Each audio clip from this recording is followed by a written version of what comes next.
In 2 months' time, I was heading a state, 2 states for that matter, and I had to deal with maybe 15 people administratively who were, 10 years, 15 years older than me. I was young, the youngest there. Communication is how you can put things across, what is being asked and what you have put across. If there is clarity in the two, in terms of, understanding what is being asked and what you have put through, I think you'll go places. One thing that students should not do during placements. Fake, unless you're trying to kill it. Fear the process or the result.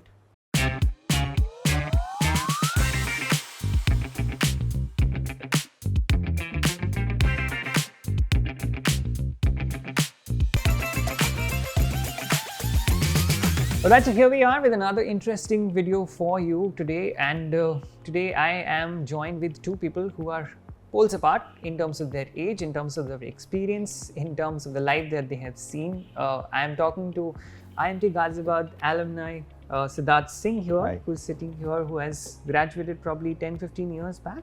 17 years now. Lovely.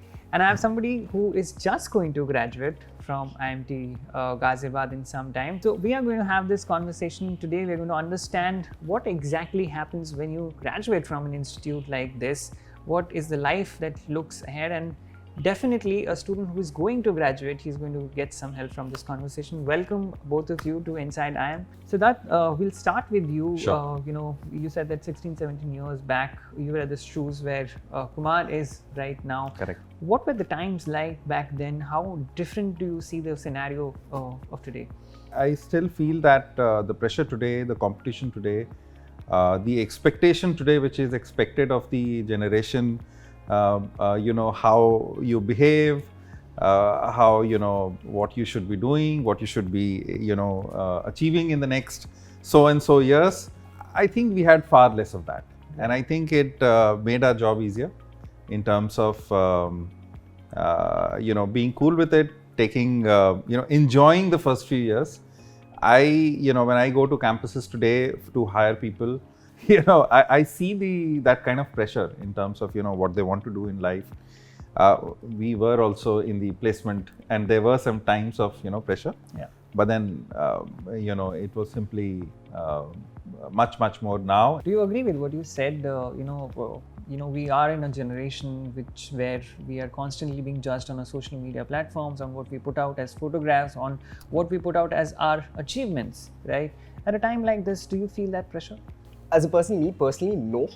But the thing is, I can see that happening a lot more frequently and a lot more often right now. And the kind of pressures that you get are from different sides as well, and of a lot more nuance these days. So the kind of options that we have in the terms of career paths that we can chase after, and the kind of choices that we can make basically to set a future for ourselves. This wasn't something that I believe was available when he was graduating IMT Ghaziabad, and that choice generally puts a lot of pressure. Tell me a little bit about what memories come to you when I talk about IMT Ghaziabad. Since he's also here, he can also, build into the kind of days that you have spent. Right. Is that the culture that IMT Ghaziabad is still propagating? If you ask me, what are the top 2-3 things which I take up or I still remember, going to the canteen, late night, because of the late night project work or something or the other which always used to come up. Assignments, the entire placement week, how it went, college fests. I think those were some of the best organized events with, quality people coming from across campuses. So I think, these are top things. And obviously, there were the Amphi nights. These were some of the top 3-4 things which, still reverberate in those memories. Sidharth, let me take you back a little bit. What sort of interest area did you have when you actually came into IMT Ghaziabad? Were you sure that you wanted to do marketing, or you wanted to delve into finance, or consulting was something that you were interested in? What was that like? So I remember, a senior person who got selected in CAT, and she got a call from all 4 IMs. That was a big thing probably at that time, and it just attracted me that I want to do an MBA. Marketing, I think, yes, probably a natural calling in terms of, what I felt in engineering, that, okay, I'm good at this. But it was not marketing. I actually wanted to do FMCG sales. That was the intention when I got into college, and then when I did the summer internship. Shreyas, are you also an engineer? Did you also have this sort of thinking back in you, or what were some of your interest areas that led you to an institute like this? So I did my engineering. It was in computer science from Manipal University, Jaipur. But that was something that I actually wanted to pursue. So I was always very attracted to the new incoming technologies in the world and how they could bring about change. That is something that I did, and then I started my own organization. I started a company which was developing human-computer interaction software, basically, to help people with disabilities to like better interact with computers and earn a livelihood. In addition to that, I had also explored certain domains. For example, I did a finance internship. I also did a technology internship. I also did a IT administration internship. And from the culmination of all of that, I basically realized that what I want to personally pursue in the future is product management. And I was lucky enough that I was able to get an opportunity from IMT Ghaziabad to get an SIP in product management itself. So for me, it was very clear with the kind of experience that I got, the kind of domains that I explored, the career that I wanted to pursue was product management. Siddharth, help me understand your first job, first journey. What exactly happened there? What were you trying to build? What were you trying to, build for yourself as the career? And how did the early years pan out for you? Yeah, so I was into an IT hardware company, got campus placed there, and I think the first year just went by trying to understand that where have I landed myself into, what am I doing? I was, in 2 months' time from campus, and, I didn't have any break in between my engineering and the MBA. So that was my first job, if you leave aside the, summer internship, right, which was more protected from that sense. Correct. In 2 months' time, I was heading a state, 2 states for that matter, and I had to deal with maybe 15 people administratively who were, 10 years, 15 years older than me. I was young, the youngest there. So I think the first year just went by, trying to understand that what is it that I need to do, but at the back of the mind, and one thing which stood with me or probably helped me was the kind of personal relationships which I made with that team. Right. And it still continues. Even though I left that and then I joined another IT consulting company, the kind of relationships which you build during that time stuck with me. Right. And I think, that's what probably I would also advise people to, look at. One, on the professional front, be open, try to, do what is offered to you. Obviously, if you have some goal in mind, very nice, but at least try to be open in the first couple of years of your, career, and persevere. Siddharth, let's come to your PwC journey now. What was the time when you, thought that this is the right switch for you, or the career jump that you needed in your life? And were you happy with the decision that you were taking? The decision to switch here, especially to a consulting company, was probably deliberate. I was doing something where, it just restricted me to a very niche set of market which was there. I joined them. 1 year down the line, I didn't know what I'm doing, because, the company is very different. Kind of, drives or maybe needs, entrepreneurship in your blood, mindset. Some call it chaos as well. That's probably, what also happens in an entrepreneurship.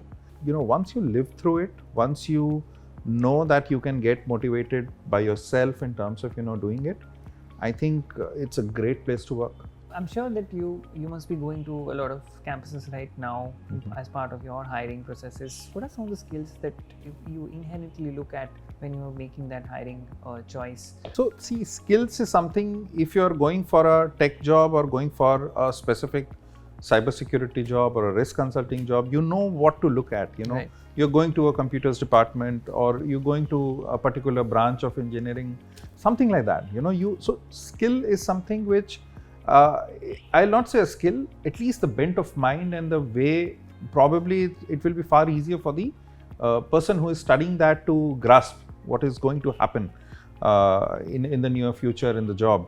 So that's something which Probably students are, attitude definitely plays a role, but I think one very important quality during interaction comes out with how sincere you are. Right. Sincerity and communication, I think, are two very, very important things when at least I go to campus, and I can tell about myself. You can make out in a 20-minute interaction, you can make out what is written on the CV and what the person has done and what the person can do. There is 85%, 90% accuracy to it. Right. And then obviously communication. And when I say communication, don't get me wrong in terms of, that it is about command over a language. Communication is how you can put things across, what is being asked and what you have put across. If there is clarity in the two, in terms of, understanding what is being asked and what you have put through, I think you'll go places. Inputs from you, Shreyas. You're going to go into the market, you're going to work in the future. What sort of a workplace do you envision for yourself? What would be an ideal place for you to bloom and make your career in at this point? A workplace which has trust in me. So at the end of the day, the goals of my goals and the company's goals are going to get aligned. Obviously, that's the way in which I will be the most productive. Just having the amount of trust in terms of resources, in terms of, let's just say, compensation as well, that I will bring the best of my abilities will basically be the perfect workplace for me. One piece of advice that you would want to leave with the students who are right now in their B schools or want to pursue B school Right. programs, Right. whatever it may be, like a major in marketing, finance, whatever that may be, what would that advice be for them for the times that they're living in? Anyone joining in or maybe already in the campus, I think the idea is to just have fun, network with your people, and once you're out, in whether you are doing your own stint or whether you are doing joined a startup or a consulting or a sales or marketing or finance, whatever job you're in, I think it's important to be, one, flexible, and second, persevere in whatever you're doing. I think, if you have these basic things at work, any job, any entrepreneurship assignment, I think will be easy for you. Thank you very much, both of you, for having this Thank you, candid chat with us. I'm not going to end it here though. I have Okay. a surprise for you guys, which is a rapid fire Wow. question round that I Okay. have. Rapid So we are going to quickly do a round of rapid fire where I'm going to ask you a few questions, and it'd be great if you can be spontaneous with those answers. Your favorite IMT Ghaziabad moment and why? TEDx, because it was one of the largest events we hosted. For me, I still remember being carried about 25-50 meters in the air when I got placed. I was the only one who got placed that day, and I was carried by my fellow students. What is best, listening or talking? Listening. Talking for me, but I'm working on my listening. Okay, favorite person in the business world you take inspiration from? Bill Gates. Steve Jobs was, an amazing guy. A book that you love the most or you're reading right now? 20,000 Leagues Under the Sea or anything from Jules Verne. My curiosity comes from there. I love Shantaram. One thing that students should not do during placements? Fake, unless you're trying to kill it. Fear the process or the result. Thank you very much, guys, for being sporty, for playing this rapid fire round with me. Although I don't have a clear winner, I think the audience will decide who the winner is, and I hope the audience has enjoyed this conversation as well and they have learned something out of it. If you did, do tell us in the comment section below if you want to know more about the institute that these two were part of. There's a link in the description, go check that out. Ask questions if you have on the comment section, and we would try and make sure that we send these questions to Sidharth to answer. And I hope that you enjoyed this video. Do share this with your friends who you think would take value from it. Thank you very much once again, Thanks, guys. Paul. Thank you so much, Paul. Thanks, lovely. Shreyas, and all the best. Thank you so much. Thank you very much.